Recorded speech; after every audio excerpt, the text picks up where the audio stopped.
All right, let's get into the politics of things. We're joined on the program by Mr. Kenny Okolugbo, an APC chieftain, formerly consultant to the President of Nigeria's Senate. Joins us live from our Abuja studio. Mr. Okolugbo, good morning and welcome to the program. Thank you for having me this early. I know. It is part of the work that we do for the nation, and we must continue to do it, Mr. Okolugbo. And, you know, it's very interesting what is playing out. There's politics in the air, naturally, as we build up to 2027 with the state congresses and your state of Delta, national politics. But there's something I must ask you, Mr. Okolugbo, because we've been talking about what's playing out in Iran with the U.S. and Israel. And, you know, I want to show you scenes that played out in the U.S. Senate hearing yesterday. You know, they were meant to take a vote on war powers, whether to limit the powers of President Trump or not. So there was some sort of hearing to get an insight from people. And you had someone, a veteran, who was dressed as a Marine, literally protesting, and this was what played out, saying that, you know what, we don't want to be a part of the war. It was a very ugly incident, right? It was bundled out eventually. His name, McGinnis, is said to be running for the Senate eventually in North Carolina. But the point I'm trying to make is this: eventually, the Senate then voted, Mr. Okolugbo, 47 to 53. In support of, well, in quote, President Trump, not invoking the war powers that the Senate has to really calm down the powers of President Trump.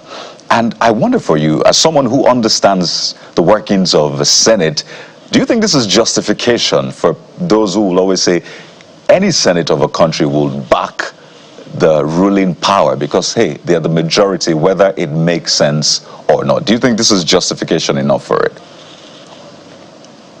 No, I don't think so. You remember J.D. Vance had to give the vote, the very important vote when Venezuela was invaded by America and Maduro was arrested. Tom Cotton is someone who is also very close to President Trump. He had his own misgivings, and eventually they had to lobby them. And after they lobbied them, they had briefed the Gang of Eight. You know what I mean by the Gang of Eight? Yeah. That is Hakeem Jeffries, who is the minority leader, and Schumer, who is the leader of the Senate in America. And so even after the briefing, they had the intelligence, they could see for themselves the necessity of why Trump justified his strike. And don't forget that Rubio was also the chairman of the Senate Committee on Foreign Affairs. Indeed. And since Gerald Ford, Marco Rubio is the first national security advisor, Secretary of State, who doubles as a national security advisor. And so, for the experience he has as the chairman of the Senate Committee on Foreign Affairs, coupled with the fact that his nomination was 100% yes, it was easy for you to know that lobbying in the Senate will be very easy for this kind of actions to pass, because such security reports that they had gotten, which says that Iran had gone beyond just the first dissemination of their nuclear capabilities, and we're now going to get nuclear weapons. They couldn't have seen such intelligence, and you think that the Republicans would not pass such a motion. I think Trump was very sure that this time around it wasn't going to be what he experienced with the Venezuela case. He took his time to ensure that they briefed the Gang of Eight before he struck Iran, the night before they struck Iran. So that made it easy for the senators to see through it. But you know, it's politics. The Democrats will certainly complain about it normally, but it doesn't take away from the fact that right now the United States of America is at war and Israel with Iran. So here's my real question. There are a lot of people who would see that vote, and as I said, 47 to 53, people literally voting across party lines. They may say, well, that is rubber stamping the president's decision. Come back to Nigeria. It is a no, that's not. That is not rubber stamping.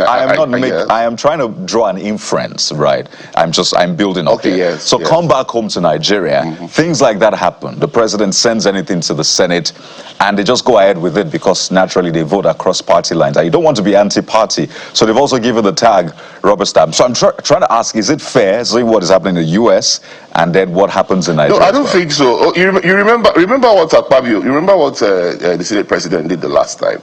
The last time he was accused of rubber stamping. What did he do? He called for a division. Abaribe had insisted on a division. He failed the first time. He withdrew it, rather. And so this time around, the Senate president insisted that there must be a division. He wanted everybody to see for themselves that it wasn't a case of being rubber stamped. 15 voted that they wanted electronic transmission without any proviso. And 55 voted that they wanted electronic transmission with a proviso. And with that, he put an end to the agitation. So if he didn't call for a division, it would have been, it was a voice vote, it was rigged. There are so many intricacies that go on that you do not seem to understand. And there are so many other discussions that go behind the scenes. So when certain agreements are reached, and it seems as if it is rubber stamp, it's not exactly that picture. If this division was not done in that very thorny issue of electronic transmission of results, you would have also accused the Senate president of being a rubber stamp. Well, politics is politics. Majority will have their way, minority will have their say, a minority will have a say. Yeah, so the game is the game, as we like to call it. It's just that you have to aggregate your mobilization enough. Let's come home. The APC held its Congress the other day, widely successful. A few states have their own issues, from division or parallel Congress to issues of pending litigation to looming crisis, if you will. Let's talk about your state, Delta State, where you play big as far as this politics is concerned. Now, what I've noticed in the politics of the APC in some states, I don't know whether that's what's playing out in your state, because we understand that the state Congress, Senator Nwoko was not present, Senator Omar Agege was not present, a few other persons were also not present. Whether that's a protest by being absent, we do not know. You can expand it for us. But it looks like there's this initial battle of political aborigines versus aliens within the APC. Is that what is playing out in the APC of Delta? Oh my God, Geoffrey, you've used another tenure that is, I'm sure this is going to trend. Political aborigines. Haven't we heard that? This is a very nice terminology.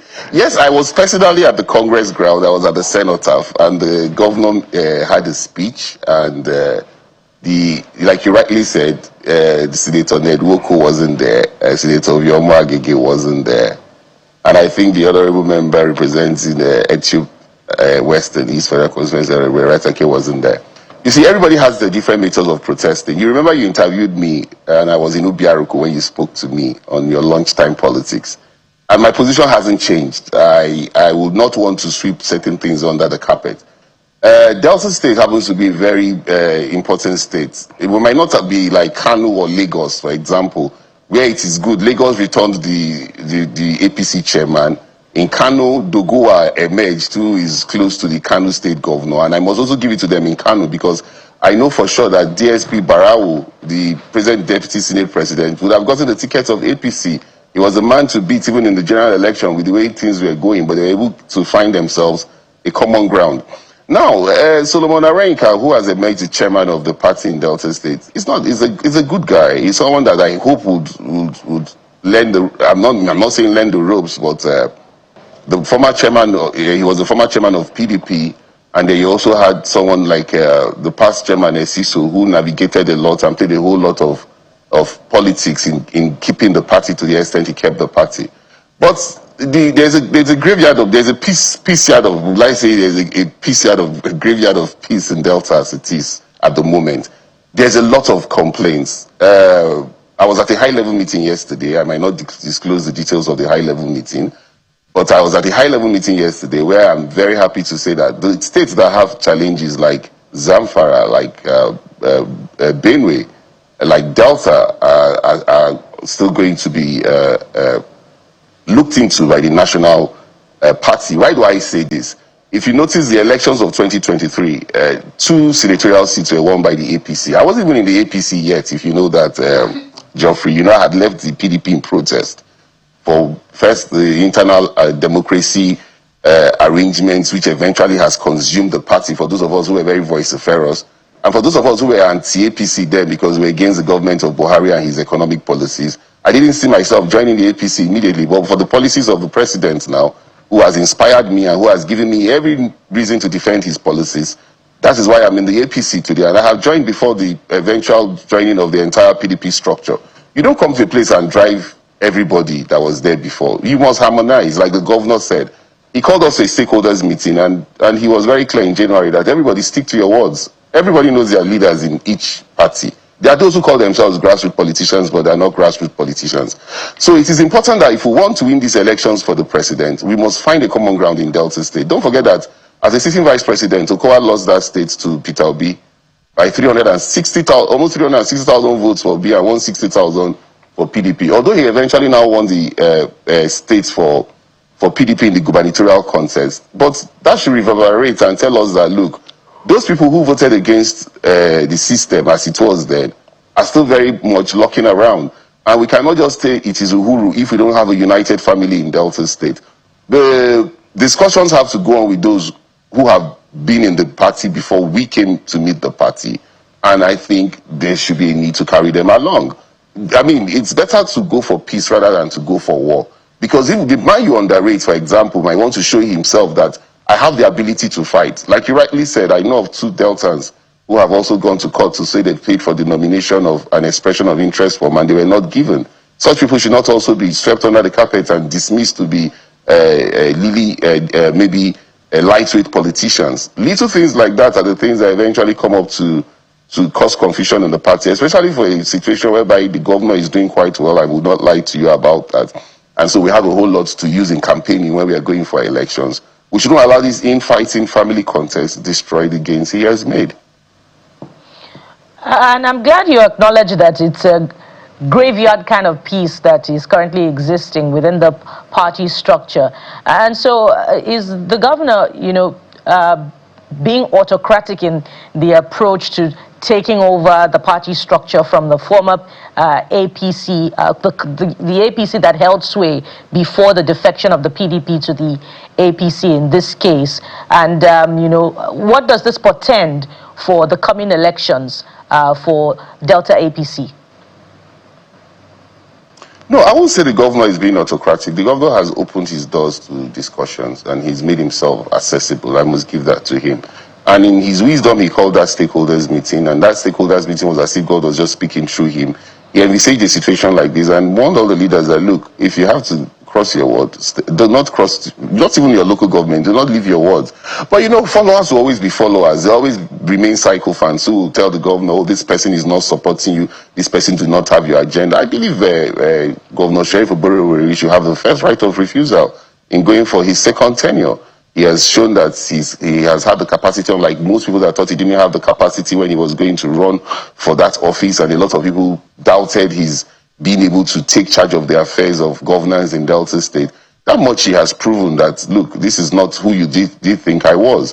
But you see, he has to open his doors more to constructive criticism from within the party. There are certain things I won't say here because I have access to him, but certainly you do not expect that people who are in a party, they don't have their wards, they don't have their local governments. And you see, the funny thing about it, like if you take my local government, for example, I told them in my ward, I said I'm not interested in who emerges. Those who have been there should return, just like the party has suggested, except for where there are positions of women or where there are positions of those who have done 2 tenures. And you cannot come and say that you are bigger than certain leaders in their wards. You just can't say it. When I left the PDP, I contested for the House of Rep in Accord. I won all the elections in my ward, and even in the neighboring ward, but 10 in Ubiaruku, the facts are there. Accord was a dead party. I was the woman leader, the youth leader, the chairman of the party. I was the all in all. It was more like I was going as a solo candidate. So you can't come and tell me tomorrow that you lead me in a ward where you could not win the elections for PDP, APC, and Labour Party. Will be dealing with the labor wave. So there are measures you can use to judge, and especially when the president is doing so much. If, for example, we've been able to attract so many big projects, I attracted over 420 poles from the federal government. There was a road attracted from Abraka to Biaruku, all street lighted. People have also attracted street lights. They just brought a contract of a pavilion over 1.6 billion by the president. We have never seen this in my federal constituency, especially in Ukwa local government where I come from. So the things to campaign, that is coupled with what the governor is doing. The things to campaign with are so numerous. But when you have this infighting, for people like us who are not going anywhere, we're staying put in the APC to ensure that the right things are done. But there are those that want their political future and do not care at that point and say, look, I must go to the opposition if I have to get my ticket, or I have to have my political future defined. And at that point in time, you are hurting Mr. President, who we all claim to be supporting. And these are things that can easily be nipped in the bud. But pride, arrogance, and not wanting to come down from your high horse make these followers not telling the truth to His Excellency. But His Excellency is a very experienced politician. Don't forget that he was the speaker for 6 years, and he's been on the he calls himself, he says his street credibility. So I know for sure that we'll find a middle ground in Delta. We'll be able to find our way forward, especially with the chairman that has come, and you can't take it away from him. There is no governor. If you look at Kano, Issa Doguwa was a former commissioner for the governor. If you look at Babatunde for Ondo, he was a former aide of the governor. In this case, the Delta State governor will not have done anything wrong in determining who should have become the chairman. No governor wants to have a chairman. Remember, Trump even had his daughter-in-law, as a co-chairman of the party in America, of the Republican Party in America. So nobody wants to have a chairman that you don't understand, or you should not have a relationship with or confidence in. So rising from there, I think we should all be able to speak and find true peace, because there is no way, there was no other convention you found opposing forces not attending like the way they didn't attend the one that they attended in Delta, because I was there physically. Right. And I only just got back yesterday. So, Mr. Okolugbo, you've made very valid points, particularly when it comes to intra-party issues, right? You need to get your acts together, whether you are an indigene or a settler, I'm not sure what, aborigine, whatever you want to call it, must get your acts together, because there's a bigger battle to fight, and that's what I want you to speak to, Mr. Okolugbo. So you made reference to the presidential election 2023, how Labour Party beat everyone hands down, 341,000 votes for the presidential election. The governorship election, well, the PDP won. The point here is, it is still these same people, most of them, that will go to elections next year to either vote for the parties. You may have moved parties, a lot of people may have moved, including the governor, but the question is, the people that voted for Labour Party overwhelmingly, have they moved? Have they been won to your side? The ones that voted overwhelmingly for the PDP, that may still want to vote for the PDP, have they been won over to your side? That is a real question here. Yes, I agree with you. This is a very important question, and this is why our internal arrangements must be very key, because the elections are very local. Well, most of them I would say, have been won. The governor it's kind of, apart from the roads and the bridges you see him showcasing, he has done a lot of infrastructural development, even in the new tertiary institutions that are in Delta, that most people are not seeing. I was with my friend, the Commissioner of Information, and I was whispering to him that, look, maybe he has to bring up a program like he had when he was working with Governor Kowa, to showcase more of the governor's of work, because most of it are not seen. People just see the bridges and all that. A whole lot needs to still be done. But if you look at the generality of what he has done and what Mr. President is doing, there's no reason why we shouldn't win those who voted against the president at that election. But you must also give it to... You know that during the previous administration, pardon me, you know that during the previous administration, there were projects as well, like this. Votes for APC. Pardon me, if you can hear me, Mr. Okolugbo. I'm saying, during the previous government, there were projects like this. These projects were put across the board, and there were no projects like this in Delta. Oh, are you saying the former administration didn't do well? I beg to disagree. In Delta, you're saying the former governor didn't do well?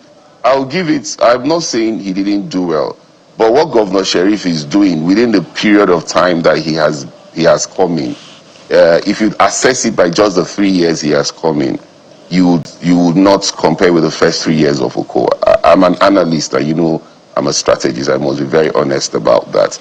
And I'm also saying there are no federal government projects like this. There are no federal government projects that are coming into Delta the way it's coming into Delta now, especially with the NDDC. And I must also give the NDDC kudos, who have done so well for us in Delta State. And also with the influence of Erata Kebori as the chairman of the House of Rep Committee on NDDC, a whole lot has also been attracted. And Senator Nedwoko too has also done a lot with their early movements to APC. This is why when you say you are moving to the center, people don't understand why they say the center is quite important. So this is the programs I'm saying that we can now use as a yardstick. For example, the old woman that saw me on the street and said, my son, they say this street light, you had a hand in bringing it in. He said she has been living there for years. They can't do night trading, and they have never come out, that she has never seen this kind of thing before. Are you going to tell that kind of woman not to vote for President Bola Ahmed Tinubu? It's almost impossible for you to tell her. So sometimes your works speak for you. But where you get it wrong is where there are ill feelings, and you now give room to those who are feeling oppressed. Look at the economy, for example. You know me for one. You interviewed me. You know how I felt about President Buhari and his economic policies. You know, I never gave him any pass mark in that regard. But look at the economic policies of the president, where we have been able to have the naira stabilized at almost going to 1,320 naira now in the parallel market, as against the 1,500 that was the benchmark. Remember that the last budget was an ambitious one. It was almost a 55 trillion budget that today was benchmarked as 1.5, and we pegged the Brent crude, which is same as Bonny Light, at $75. Well, and now you're telling me now that the president is not even selling the naira less than his own benchmark. He's not even influencing it, knowing fully that he has to look for deficits of about 13 trillion. And this economy is one that has had trade surplus in terms of export. Well, we're talking about GDP growth and the projections. Mr. Okolugbo, we're going into... It's not rocket science that when you put money in the pockets of the people, you reflect the economy. Valid and that's exactly what the president is doing. Valid so you cannot take away that from him in terms of what he is doing generally. We can also tell you how contractors have not been paid 2.2 trillion naira, how there's concerns about funding MDAs. We've had ministers upon ministers tell you I agree, but they are trying to pay those contractors. But that means those contracts have been executed. But that means those contracts have been executed. Mr. Okolugbo, that is what you have just agreed. It doesn't sound right that the contract has been executed and the government is not able to pay. I think it's they should pay them. They should pay them. Absolutely. It's important. Yes. We can go on and on. In fact, I'm tempted to ask, what is the need for you? When are you picking your form? Which one are you picking? Is it House of Reps or whatever? I've not made up my mind. We'll consult. You know, look. Let me tell you. What I wish we can do in Delta is what Wike did in River State. When you made a decision, Mr. Okolugbo, because of time. When you made a decision, we're going to sit you down and drill you deeper. But we have to thank you so much. I've been speaking with Mr. Thank you so much for having me. APC chieftain, former comms consultant to the President of the Senate.